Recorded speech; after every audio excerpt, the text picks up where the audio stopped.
Do you sometimes find yourself lost in all the things that you're not? I mean, no one knows the holes in your life better than you do, right? No one knows your weaknesses better than you do, right? Well, when someone does start poking around in your life and points out a flaw or two, the flesh usually responds defensively. Not because you're afraid to admit the flaw, but because in all your attempts to hide it, somehow the flaw still got exposed.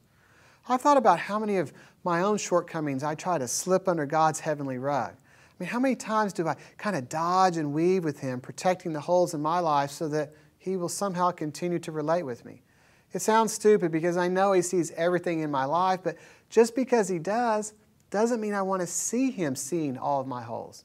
It becomes like an unresolved issue, the kind where after an argument with a person, both parties kind of go their separate ways, allowing time for the wound to scar over instead of immediately applying forgiveness and healing it up.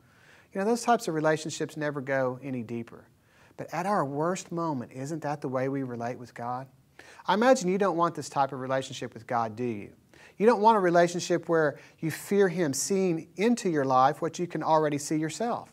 You don't want a relationship where you know He knows and then have to live in fear of Him bringing it up at your point of failure. You want a real relationship with Him, a deep relationship built on trust, one that, for better or for worse, doesn't hide from Him. Since He's seen your life from beginning to end, knowing each of the missteps that you've taken yet still desires a relationship with you, that must mean He's all in when it comes to your life. Maybe this fact is the magnet that attracts you to Him in the first place, the fact that even in His knowing, He still draws you near. Where can you go from such unconditional acceptance other than Him? For Belief Changers, I'm David Stevens, encouraging you to today go out and abide with Christ.